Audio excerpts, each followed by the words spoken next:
morning. Good morning. How's everybody feeling this Memorial Day weekend? Happy Saturday. Yeah, Saturday. Yeah, we here. We're gonna talk about it once again, like we said in the past. This is like the evolving story. Once you're invested, you just want to see everything all the way through the end, and it's gonna remain entertaining for us because of all the pieces now that's tied into this. People's livelihoods, people's reputations, um, the chessboard that these two guys continue to be on. The songs that they do, the continued volleying for the kingship and the throne and who's on the top. It's all going to continue. Um, I know that we about to play I guess what a lot of people will consider a fun song and all of that type of stuff. Um, but we got a couple serious topics that I'm gonna spin off of this after we play this clip. I do want to talk about a couple things. I want to tell you, my position on overall the battle with Drake and Kendrick. Drake and Sexyy Red in general. This song kind of alley ooped me a topic that I think I wanted to talk about for a second. And I don't know what took me so long, honestly, to start, getting into Sexy Red as an artist in the industry. Um, every once in a while, I remind myself, like, yo, I want to do a live and talk about Sexy Red, and I want to ask the chat, and I want to ask people on the live with me, and I wanna watch the comments after the video is uploaded. I wanna come back a week later, and I wanna just keep reading the comments. I wanna see y'all tweets. I wanna just see where people stand with Sexy Red. And like I said, we're gonna get into a Sexy Red topic within all of this. And yeah, I finally have been alley oop this topic. And so we're gonna talk about it. But all right, let's talk about why this is even relevant, why this even matters to some of us at all, outside of like just another song or another Drake feature. Let's not get it twisted. Drake is, I would say, still the biggest rapper in the world. Probably still does the most numbers outside of this beef because we all saw like the stats coming out of the him and Kendrick thing. Like that, those stats for Kendrick is just crazy. But all in all, Drake is Drake. So every move that Drake makes, every move that Kendrick makes after their battle is going to be under the microscope in a different way. This song right here, for example, I would have never played it or reacted to it or done a specific, live about, hey, a new Drake or a new Sexy Red featuring Drake song just dropped. I'm gonna cut the live on and talk about it. I would have never given a shit about this song for a live, so to speak, outside of the beef. Why?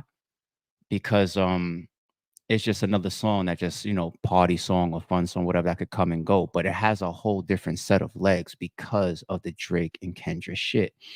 We both look at Kendrick a little different coming out of this beef. We both, I mean, I shouldn't say we both, a lot of us. Many of us look different at Drake coming out of this beef, whether good or bad. That's a whole live within itself. But their first interviews, the first songs that they hop on, their next albums, their next singles off of their albums, their next videos, everything that these guys do is going to be looked at differently now. And it's going to be weighed and hedged and put under a microscope, even the lyrics. If Kendrick is rapping about his fiance or his wife or his girlfriend, whatever the case may be, people's going to dissect it. If Drake is rapping about some young girl or whatever that he's got his eye on, if he says anything about hanging out with women, people's gonna dissect it. That's what they just did to each other in this beef. It carries with you, it stays with you. So even this right here. So tactically, is this a good move? And we're gonna play, and then I'm gonna get into my topics, y'all. But tactically, is this a good move? Let's start there. So BBL Drizzy is funny as shit, right? And, like, I'm over it, like, when it first dropped. I think we even did a live. It was, like, more so a members appreciation video that we did, and I played it, like, 2, 3 times, and I was laughing with y'all, and we have fun. And that's what BBL Drizzy was to me. It was Metro Boomin, still remaining a big part of behind the scenes, at least, for nothing else. this whole battle against Drake and everybody, disliking him and teaming up with Future, and like Kanye said in his interview, yeah, we all forming up. It's a Voltron with, the removal of Drake. We all excited for it. So BBL Drizzy to me was just a piece of it. And then everybody pretty much got out the way once Drake and Kendrick were engaged, right? Rick Roll, everybody pretty much got out the way. The heavyweight match is now in the ring. Nothing else has really got focus like that or as much attention like that, right? That's really what we all paid the ticket to see. But BBL Drizzy really gained, when you talk about momentum and when you talk about legs, if you look around the internet, if you look on social media, I've seen so many BBL Drizzy related videos. I've seen girls with their nails, BBL Drizzy. You see the cartoon character of Drake with the little colorful pins in his hair and the BBL ass or whatever. You know what I'm saying? I've seen them playing it at parties. I've seen Metro Boomin performing it, on stage, and everybody singing along with it. It's just popping up everywhere, and then of course he did the tournament for whatever, where he's supposed to give the beat away to whoever performs on it the best. So this whole BBL Drizzy thing, and I guess Metro's response to Drake saying, Metro, shut your dumb ass up or hoe ass up and make some drums, nigga. It's wild that that small battle within this big battle of Kendrick and Drake actually lost that too. Like, sorry, it's true. Like, let's be real. Like, as funny and as stupid as BBL Drizzy is or was, even Metro is hurting Drake. Metro has won that little mini war within this big battle, just based on the response, the numbers, and looking around and seeing who's being stained more. When Drake came out and he initially said that line in his first track, what was it? Dropping, give me 50. Metro, shut your whole ass up and make some, right? That shit hit. It felt like it's like, all right, well, Metro, you just caught the black guy. Go sit somewhere. But this BBL Drizzy shit, it's just came back. It's like a wave over everything that I guess Drake sent Metro's way. So I guess that's what brings us here. That's what brings us here for Drake to have his first song or appearance, or when I guess he pops out and people say, all right, what's his next move? Behind the battle, behind the security guard shooting at his crib, behind the allegations, behind his image being tarnished badly, behind like what's the next move? And this is the next move for Drake, right? So let's play it and then we'll get into the topics around it. Now, I'm not going to play the whole song. I'm just starting here from a piece of Sexyy Red's verse, and I think the hook, and then it goes into Drake. And I'm not even sure if YouTube is going to allow me to even keep this. And if they don't, then it's all good. But let's play. I'm your main bitch. Fuck over the Ray. Okay. All right. So I'm not even gonna play it again. We'll leave it right there. Um,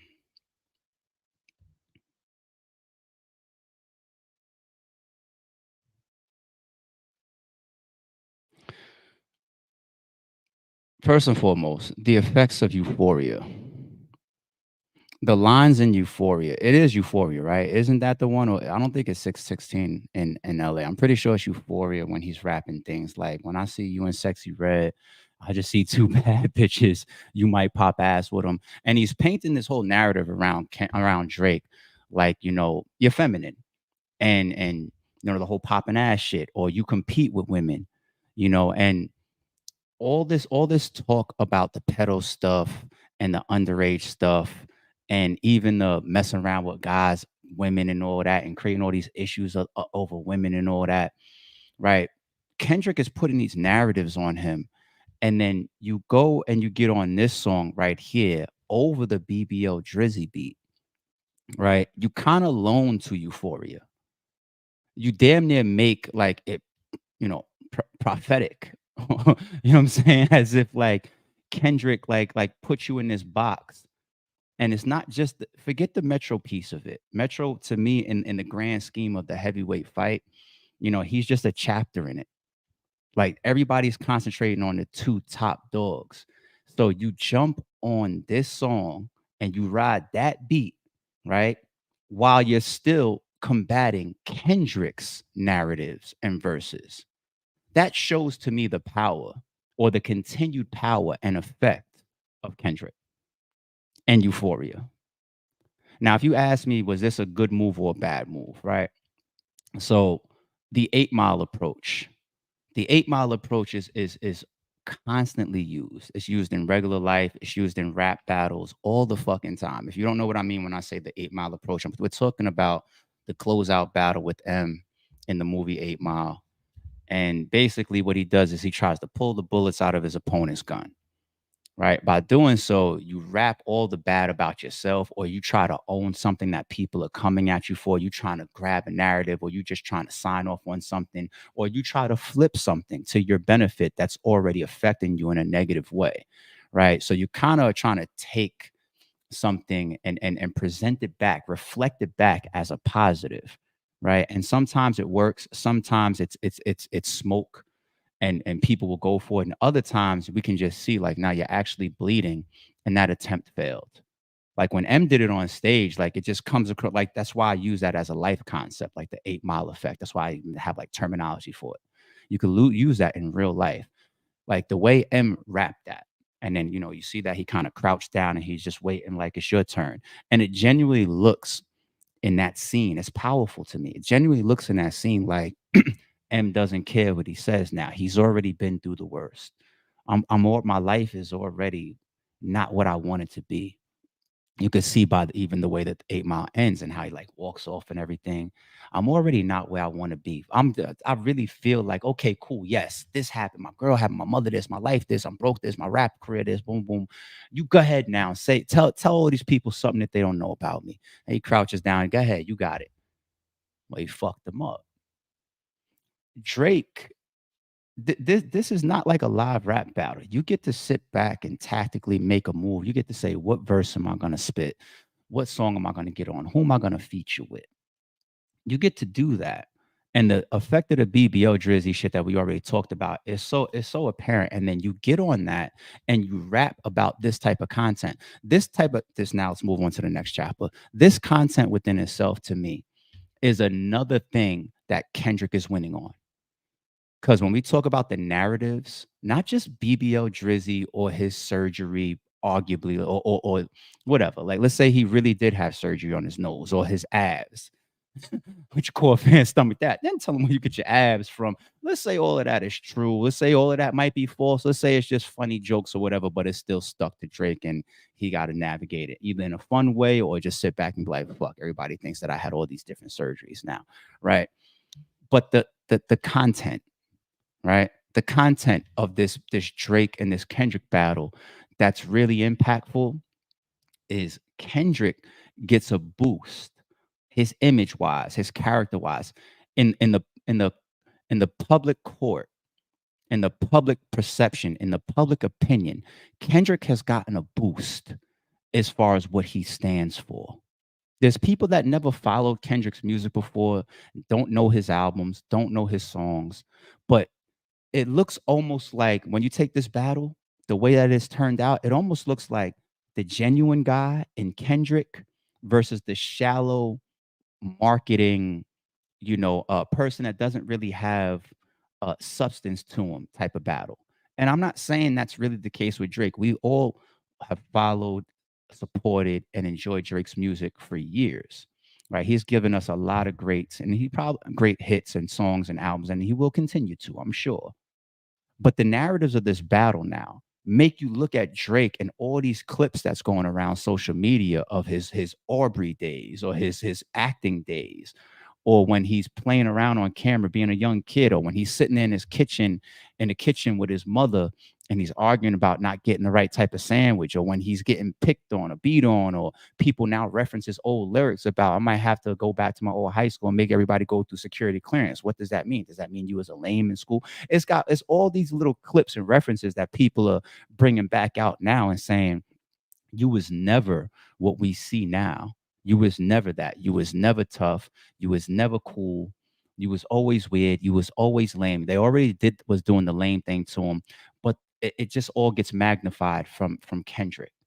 It just all gets fucking magnified now. So what does Kendrick look like? Like when he comes at Drake, and this doesn't have Drake could be the best father in the world. It's just about the narratives and it's about how you make things stick to your opponent. Like even Kendrick talking about like what do you mean? Like I'm sorry, like rap ain't my only life. Like I'm over here raising my son. But I can see y'all don't know none about that.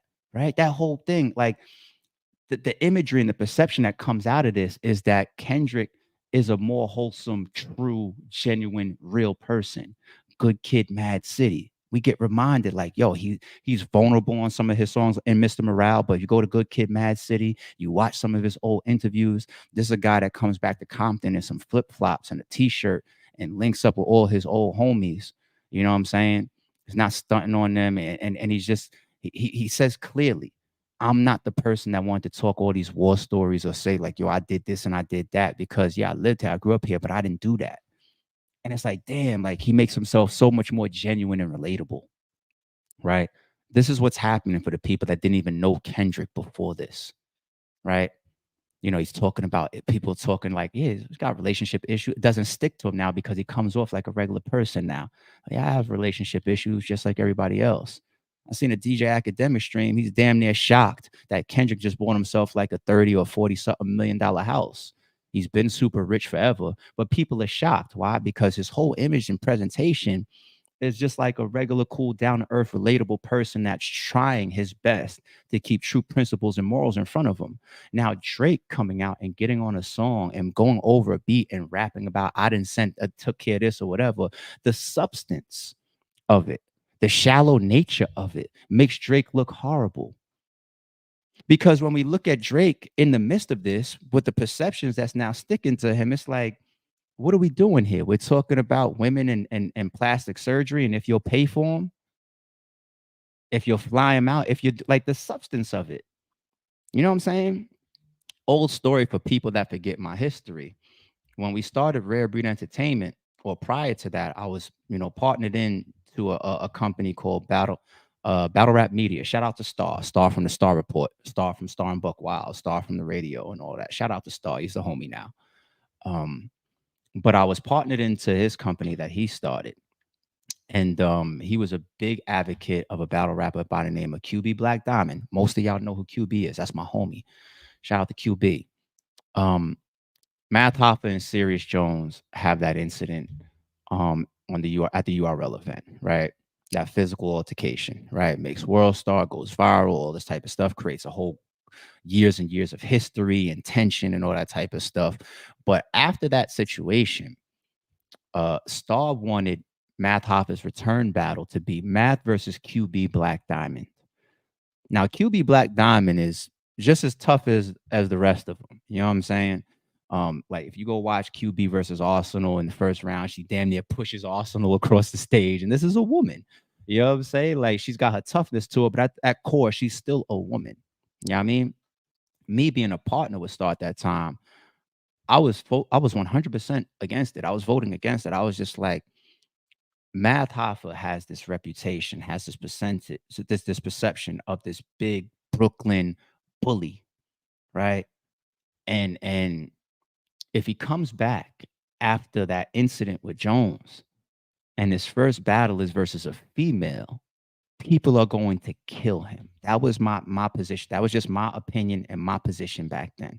I said, I ain't backing that. You know who I wanted him to battle coming back? I wanted him his first appearance on stage after that incident where he's now got to fix that. He got to clean up his image. He was blackballed at the time. You know what I'm saying? Like I remember, I think it was Smack did an interview on like Vlad or whatever. Like, nah, I can't support that. And I agree. Hitting somebody on stage and making it physical, yeah, 100% wrong. There's no way around that. There's no justifying it. But as time passed, people wanted to give Math another chance, even me. Eventually, I even did the Math and Sirius Jones rematch, right? Everybody knows the history. That was years and years later. But sticking to the core point, I wanted him to come back and battle Swave Sever. For most of us that know who Swave Sever, what's Swave's, perception? What's his image? Team Hami. You know what I'm saying? Harlem, he has the same physical stature and presence as Math. Always had the perception and the image of a no nonsense type of guy, a real guy, a sturdy guy, a stand up guy. somebody that can fight, somebody that can get into street shit with you and get on a level with you there, somebody that can rap. All of the above. That's who I wanted Math to battle coming back. Because the perception is like, all right, you did that on stage with Jones, right? Now put him in with somebody, and I'm not saying everybody knows Jones will fight. Jones is a fighter, right? But I'm trying to say the imagery, y'all. I'm just talking about the marketing and the imagery. I said, now you let the fans see Math in front of somebody that they will say, I bet you won't do anything outside of just rapping to this guy.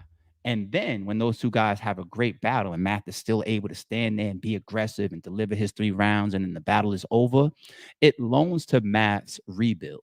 It loans to his image, being that, oh, you didn't just do that because you thought that you can get off and get away with it. Right.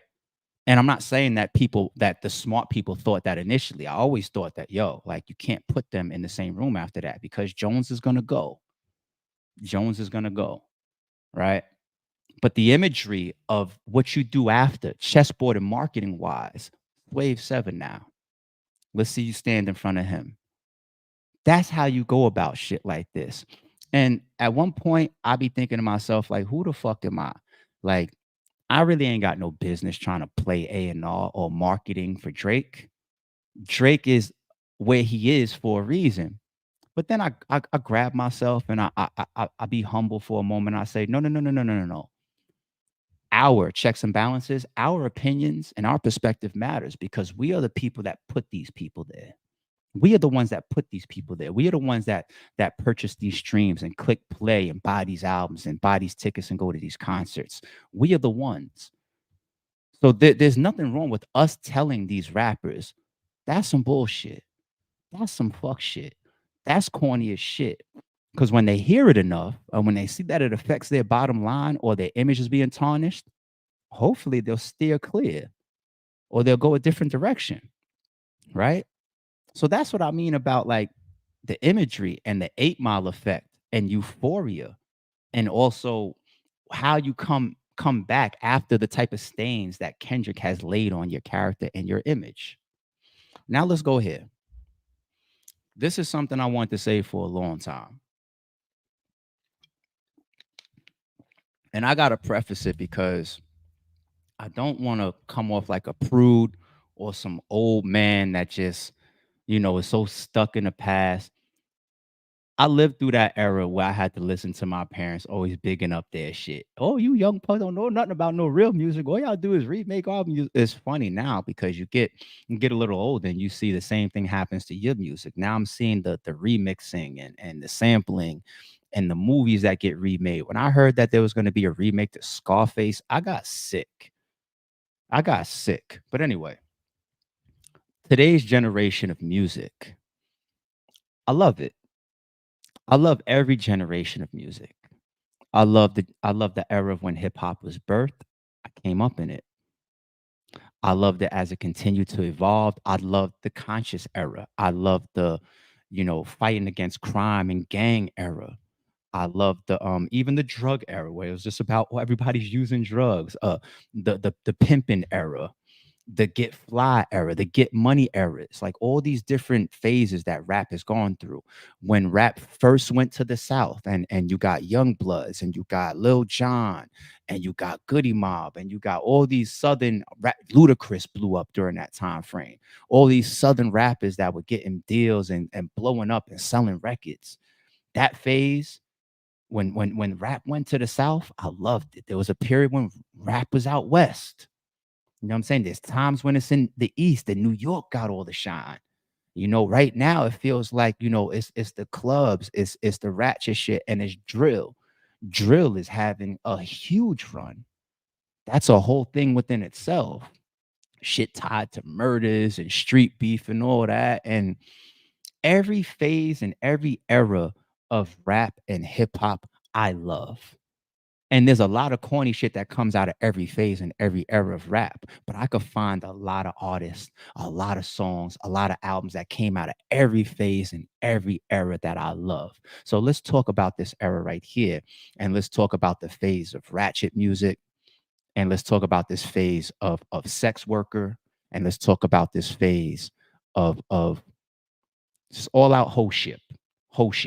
Okay. Now, Sexy Red. This is what I was talking about early on when I said it's a topic that I never did, and it crossed my mind every once in a while. Sexy Red. I'm just gonna say it flat out. I can't stand Sexy Red as an artist and what she represents. I wish that I don't wish failure on people. I wish she could just have her money and her success doing something else. I don't like Sexy Red at all. It's not a disrespectful dislike. You know what I'm saying? It's a dislike about what she represents. Sexy Red got a bunch of songs that if I'm in the club and they come on, I'm not gonna be a hypocrite or nothing like that. I promise you. I will be in there and I'll be bopping my head and I'll be enjoying some of these songs because she puts out certain shit that's catchy. She's got some catchy songs under her belt. You know what I'm saying? But one thing that I don't want to get too deep this morning, but one thing I've always prided myself on is being able to separate my reality from my entertainment. And when you look outside, you see millions and millions of kids that can't separate their reality from their entertainment. Same thing happens with movies. It's always been the case with music. People that want to emulate these rappers, they want to grow up, they want to aspire to be them. Sexy Red ain't the only one, right? She's not the first, and she won't be the last.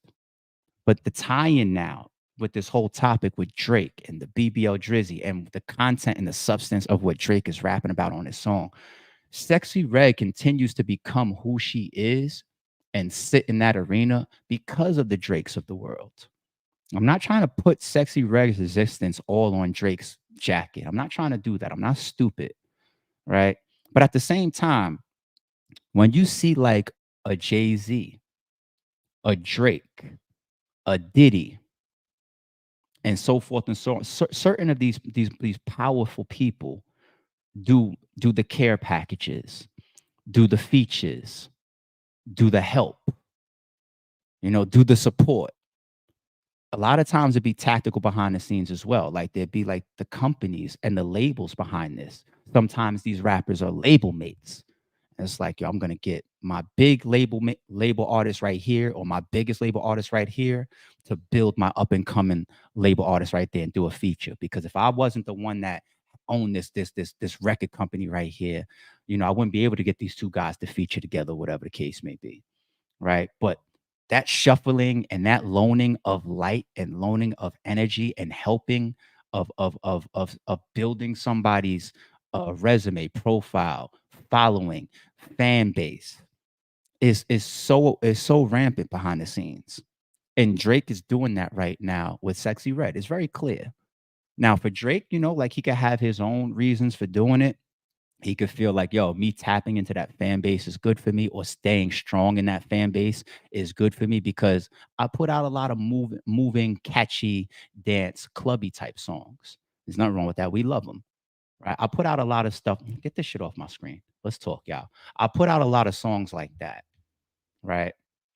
So having that fan base close to me continues to lace these concerts and these shows and these tours that I do with millions or thousands of women on these tour runs.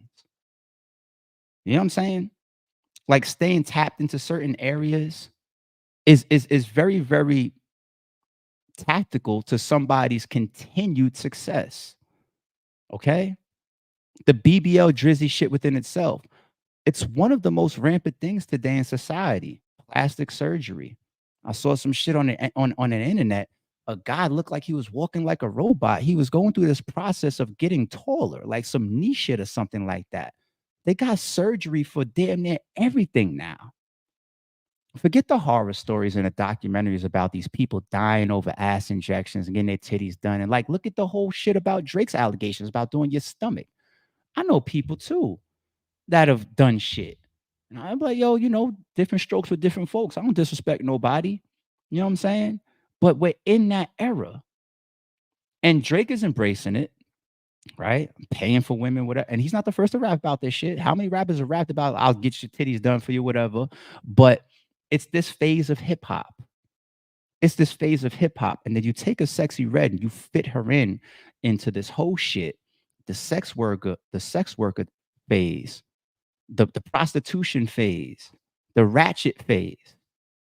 And because going back to what I was saying earlier, people don't do a good job, commonly enough in my eyes, to separate their reality from their entertainment.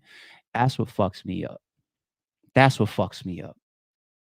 Because I feel like too many of these young women are gonna look at the Sexy Reds of the world and just they're gonna aspire. They already are aspire to that.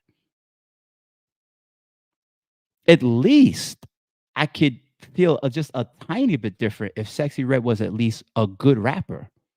She's a trash rapper. Sorry is true. Like, I swear to God, like, let's just be honest. I don't have nothing disrespectful or that person against. I don't know. I'm not, it's not that type of investment, people. I'm just being honest. As a rapper, she is trash. And it's not because I'm born and raised in New York and I come from an element of lyricism. I had to ditch that and expand a long time ago. We talked about these eras.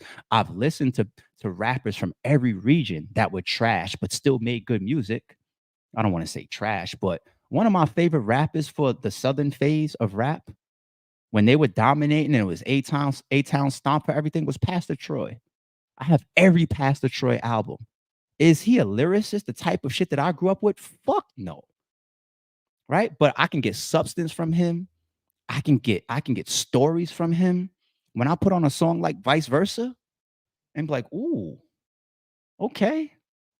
When I could put on some shit like The City and go to the club, when I could put on some shit like No More Playing GA and see how you get fucking competitive, We Ready 2000 and all this type of shit.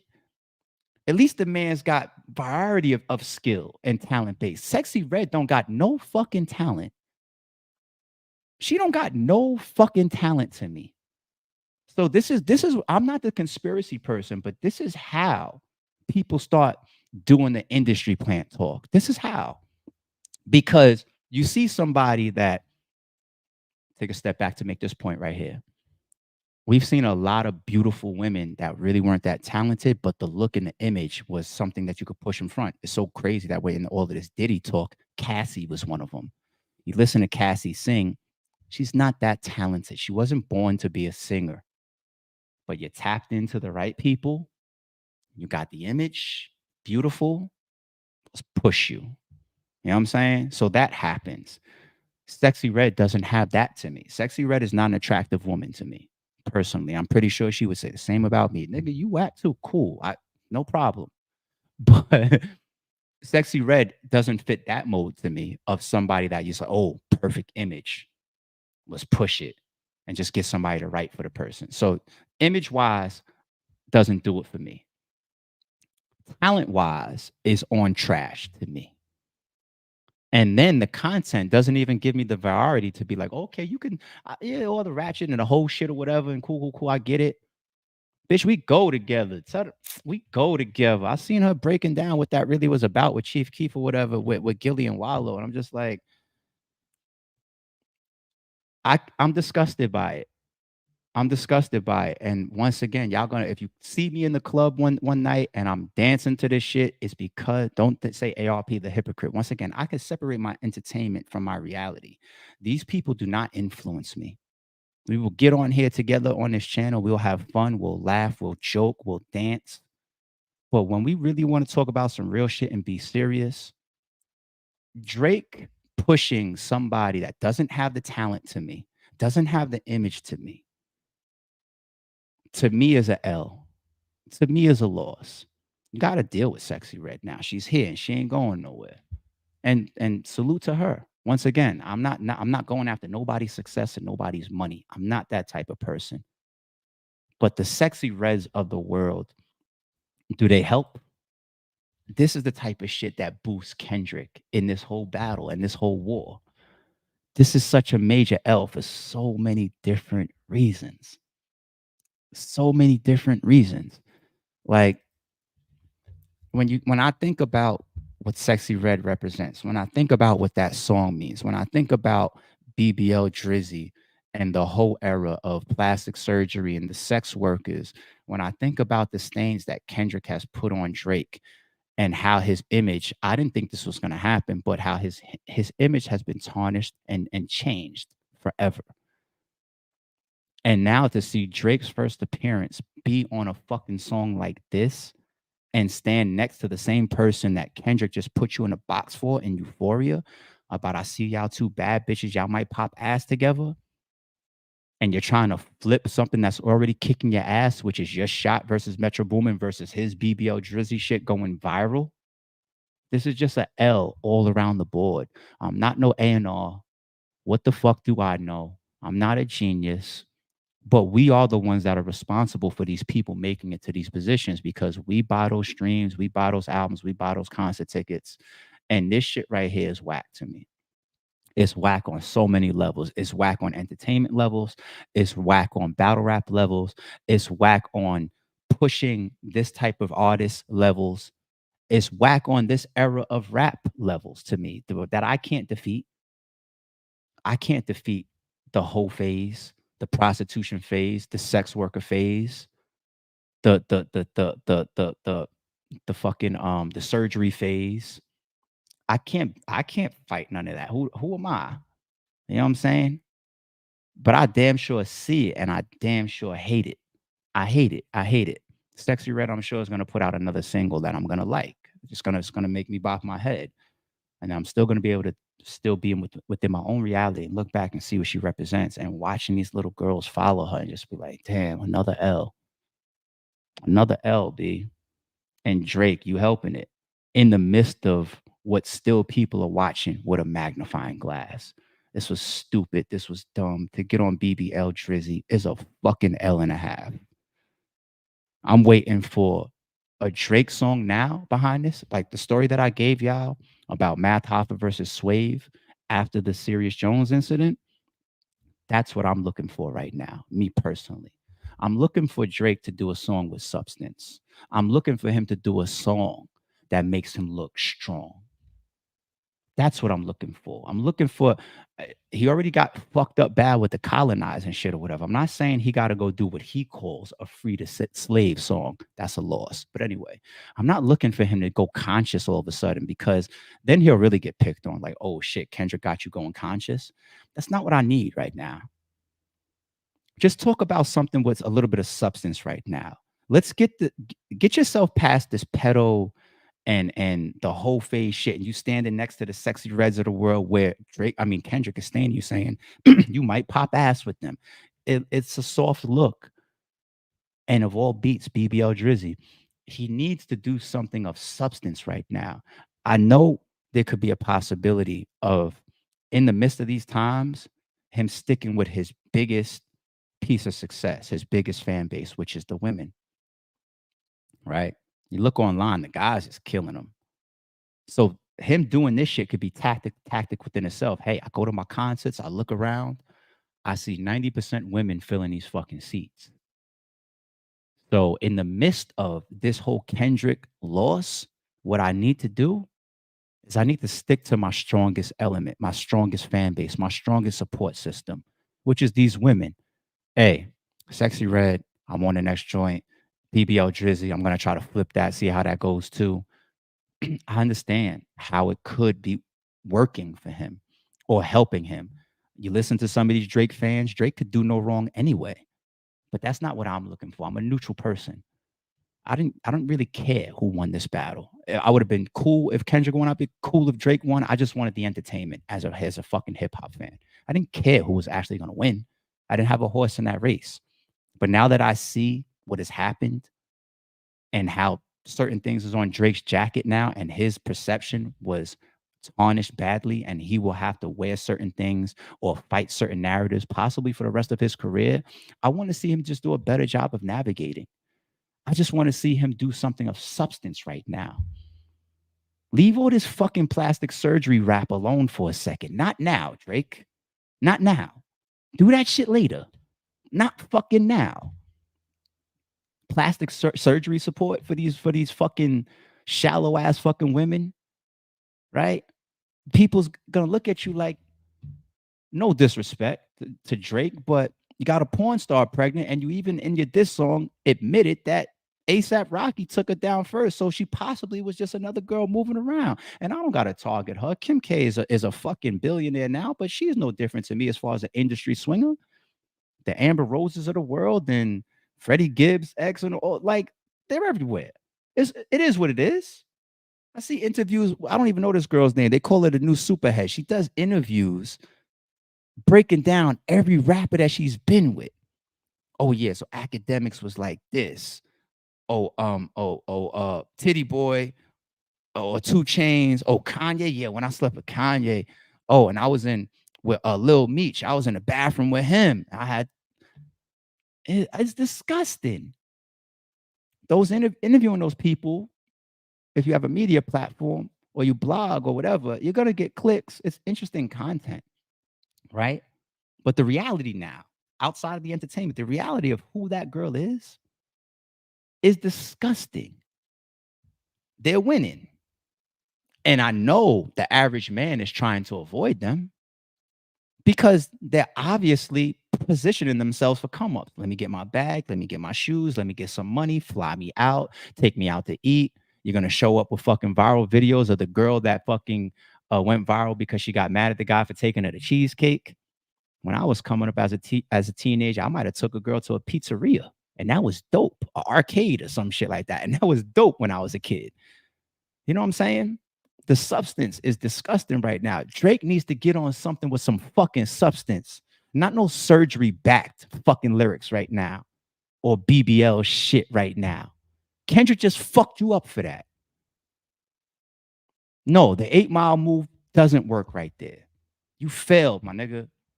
Starting to get tight, right? Let me get off because before I start ranting because this shit is it's just